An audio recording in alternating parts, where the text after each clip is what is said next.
Law practice is a stressful environment, and you're dealing with a lot of very difficult situations. I used to wake up with a knot in my stomach every morning, feeling that stress. He just was burdened by work. I mean, it was always on his mind. You know, it was a hard thing for him to turn off on the weekends or to get away from it. I was just focused so intently on my career that I was letting what's really important fall by the wayside. Jeffrey Thompson's law practice didn't take just his time and energy. The fast pace and the constant stress also took a toll on his body. I maintained that stress, and it continued to work on me, and it also continued to work on my body. And eventually it broke down. I began having stomach pains, severe stomach pains, that I initially, I just had no idea what it was. I thought I had an appendix rupture. Jeffrey had developed diverticulitis, a painful condition that attacks the intestinal wall. Months of natural treatments had failed, and his condition had become so advanced he needed surgery to remove part of his intestine. But what looked like a textbook operation left him suspended between life and death. And I woke up to a surgeon pulling a sheet off of my stomach.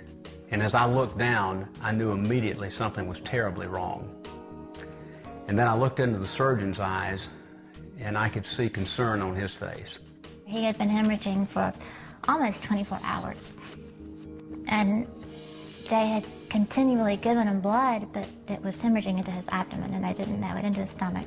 It was frightening. I've never seen anyone so pale, but his lips were just completely white. My internal clock told me that I was getting ready to die, and I only had a few seconds of consciousness left.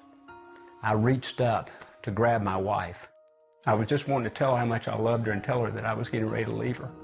And I went to him, and it was right after that I lost him. You know, I could tell he left. He took my hand, and then he was gone.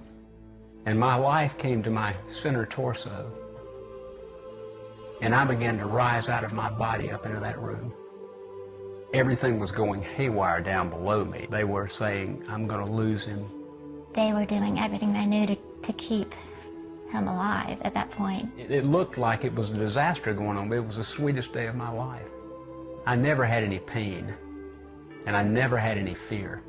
As Jeffrey's spirit hovered above his body, a light appeared. It was the most beautiful thing I'd ever seen. It started in the center of the room toward the ceiling and began to filter out into that room, and I was immediately drawn to it. And as it began to hit objects in that room, color came flooding out like I've never seen before. My senses became enhanced. I could see everything in that room with perfect clarity.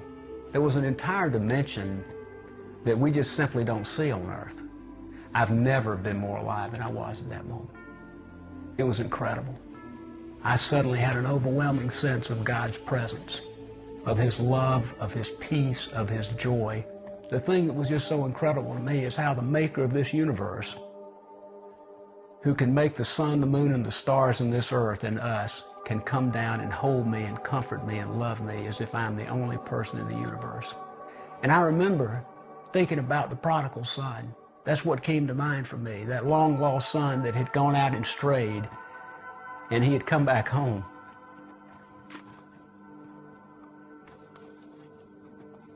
And his father was coming out to hold him and to love him and to welcome him back. That's what was happening to me. It's the sweetest love there is. I told him I wanted to go with him. And then I had a fleeting thought. But what about Madeline, my wife, and what about Will? My sweet wife is just falling apart down below me, and I'd never seen her that way. And I'm up here in complete comfort, in complete peace, in complete joy. And then God told me internally I was going to go back. That I remember jolting in my bed, and I opened my eyes, and when I opened my eyes, I'm looking at the surgeon, and he's saying, I'm losing him. We've got to get him back in surgery. Jeffrey was rushed back into surgery where doctors stopped the bleeding. When he finally regained consciousness, Jeffrey had a new understanding of God's amazing love and presence in his life. God loves you more than you've ever known. He knows your circumstances. He knows what you're going through. I used to wake up with a knot in my stomach. I wake up with joy in my heart. I know He's with me. You can't go through something like that and not be a changed man. He has a peace about him. He's a very peaceful and very centered. He's really not fearful of anything now.